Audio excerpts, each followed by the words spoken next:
Hey, NACC fans, Andrew Weber here. Talk about NACC basketball and how the week went. Another exciting week full of games. We'll start off with Wisconsin Lutheran coverage. They opened up with a 117-85 win over Finlandia. In the game, they had four players scoring double digits, led by Andrew Brudnick with 22 points and 5 assists with just one turnover. Caleb Goldstein scored 14 points, and Matty Farnar with 12 points and 9 rebounds. Off the bench, Zach Zulliger scored 12. Andrew Wojcik handed out 7 assists to lead Wisconsin Lutheran. Wisconsin Lutheran drops to 3-2, 2-2 on the season after an 80-70 loss at home to Beloit last night. Andrew Browning did lead Wisconsin Lutheran 23 points. Alex Van Crete with 19 on 5 of 7 shooting. The difference in that game was Beloit out-rebounded Wisconsin Lutheran 40-23, including an 11-4 advantage in offensive rebounds. Dominican began their week with an 86-65 win over Maranatha. In that game, Dennis Handy led the Stars in scoring with 18 points. Luke McDermott followed with 17 points, and Tyler Guest, who also rounded out the double-figure scoring with 14 points. Dylan Anderson and Aaron Westbrook both handed out 4 assists on the night. Over the weekend, Dominican hosted Concordia, Wisconsin. Concordia, Wisconsin won 87-60. CUW improves to 1-2, while Dominican drops to 2-1 overall. 0-1 in NACC for Dominican, 1-0 in Concordia, Wisconsin. 4 starters in double figures for CUW, led by 17 points from Joey Zietlow. Jordan Johnson with another impressive game, 15 points and 11 rebounds.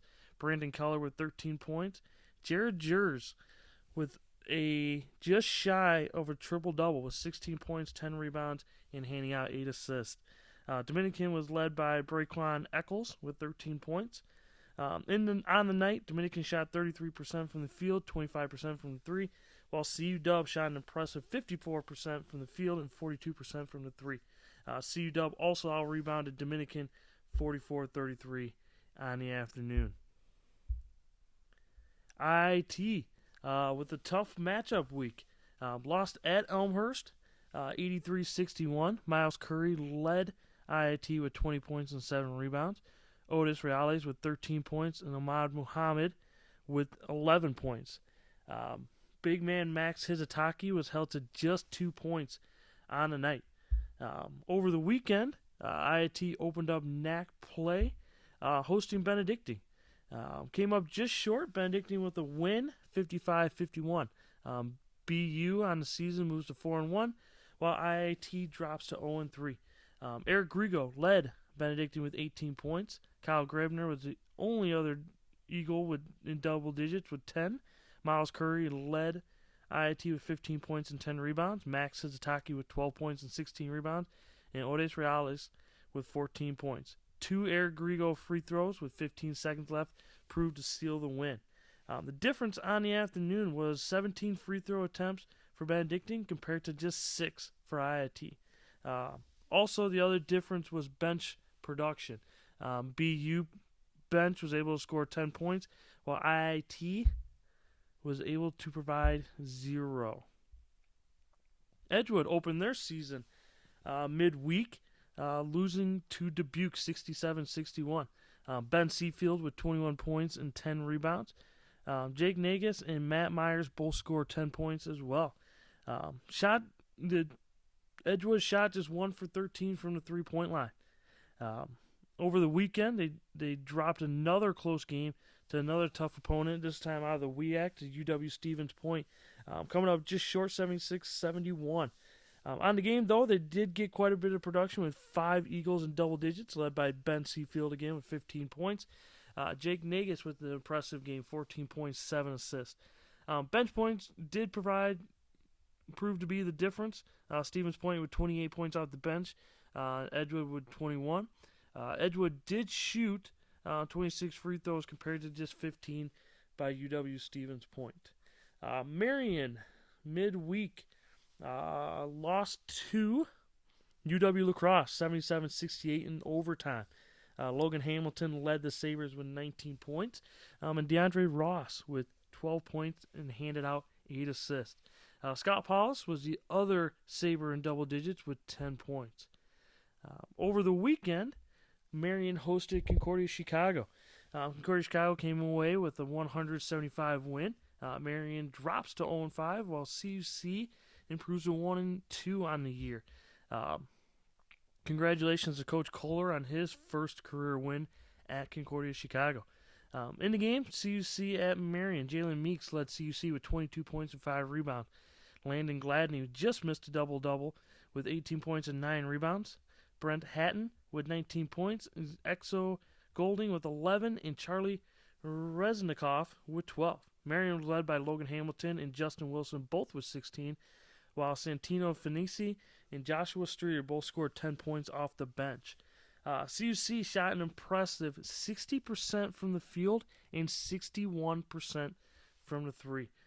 Tough to win games when teams are shooting that impressive, especially on the road. But on the road, anytime you can win a road game in the NACC, it's going to be impressive. And CUC and CUW both and Benedictine, all three provided wins on the road Saturday to open up NACC play. CUC midweek fell on the road to UW-Platteville 89-72. They did have 4 starters in double digits, led by Jalen Meeks with 16 points. Landon Gladney nearly recorded a double-double again, 13 points and 9 rebounds on 50% shooting. Rashawn Amos with 13 points and Brent Hayton with 10 points. CUC's non-conference schedule has been pretty tough, going to Loras and Platteville to start the season. But as I just mentioned, they did open up NACC play with a big win on the road against Marion. Aurora, playing in the Carthage tournament this past weekend, came away with a 1-1 record. On Friday night, the loss to Rolls home in 84-83 to open up the Carthage tournament. All 5 starters in double digits, led by Will Hughes with 14 points. Bailey Vance scored 13 points and grabbed a team-high 7 rebounds. Freshman point guard Shamar Pumphrey scored 12 points, grabbed 5 rebounds, and finished with a team-high 4 assists. On Saturday, they did bounce back with a 110-98 overtime win over in Finlandia. Will Hughes led the Spartans in scoring again with 23 points. 5 guys in double digits for Aurora. MSOE had a non-conference game today. Came up short, 78-56 to Monmouth at home. Despite shooting 50% from the field, MSOE couldn't overcome 18 turnovers. Michael Petroff and Matt Kermsey were held to 6 and 7 points respectively. A tough night for the Red Raiders from the three-point line, 3 for 13 on the afternoon. The other NACC game that took place was Rockford at MSOE on Saturday. MSOE moved to 3-2 after today's loss overall, but had a 90-78 win over Rockford.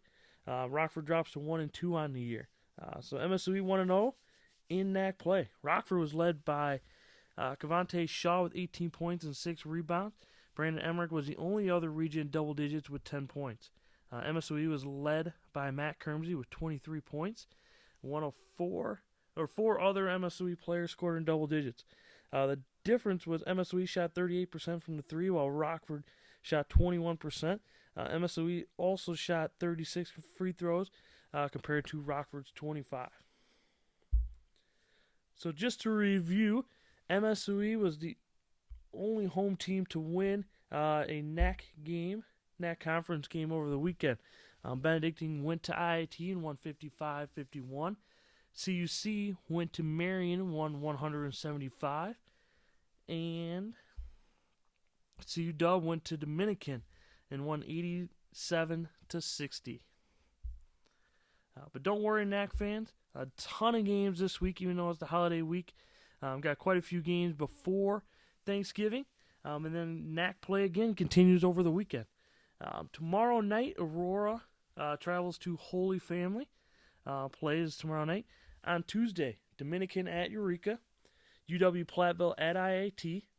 Edgewood at UW-Oshkosh. Benedictine in the Battle of Maple Street travels to North Central.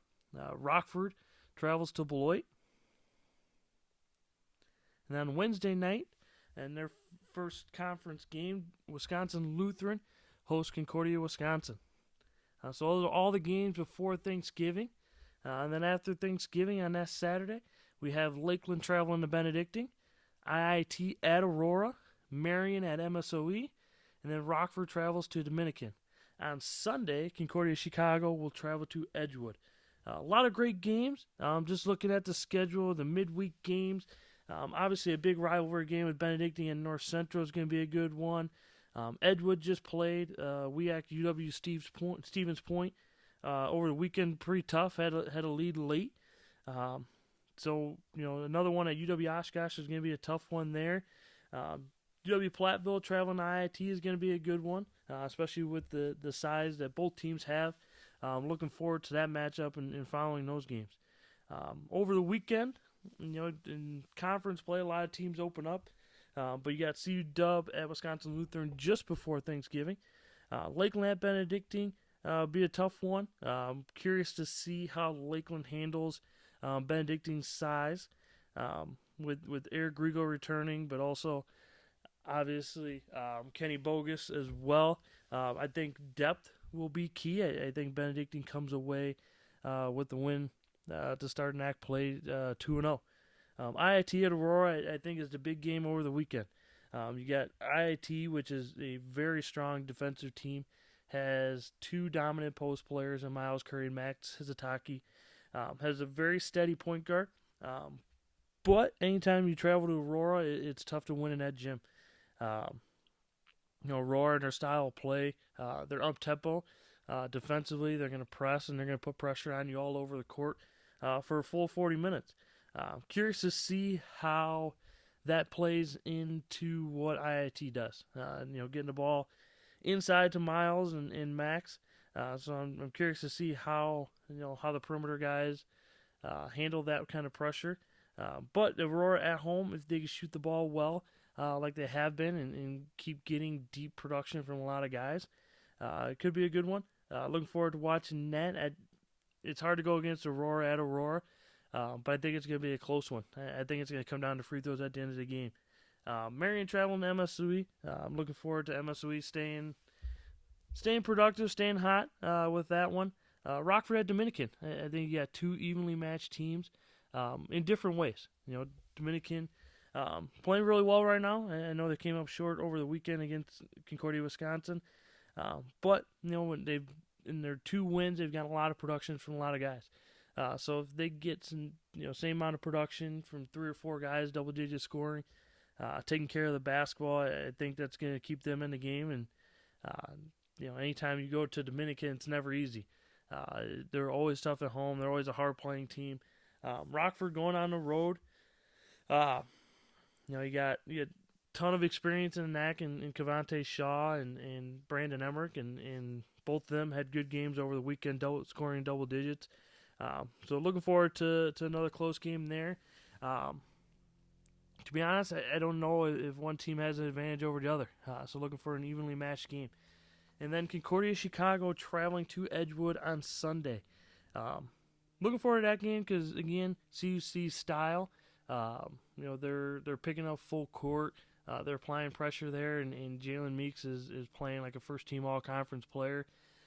He's been healthy so far, so hopefully he'll continue to stay the same. But anytime you got a big guy inside like Gladney, I'm looking forward to that matchup between him and Seafeld. But again, playing at Edgewood is tough, just like any road game in the NACC. No easy ones. It's going to be a good game. So I don't see any game being a blowout over the weekend, over Saturday and Sunday in the conference play. I'm looking forward to some good matchups. Lakeland at Benedictine, IIT at Aurora, Marion at MSOE, Rockford at Dominican, and then Sunday, Concordia Chicago at Edgewood. I appreciate everybody taking a chance to listen to the podcast that we've had so far. I'm looking forward to getting more coaches on. I'm looking forward to covering more of these NACC games, and I hope everybody has a great holiday.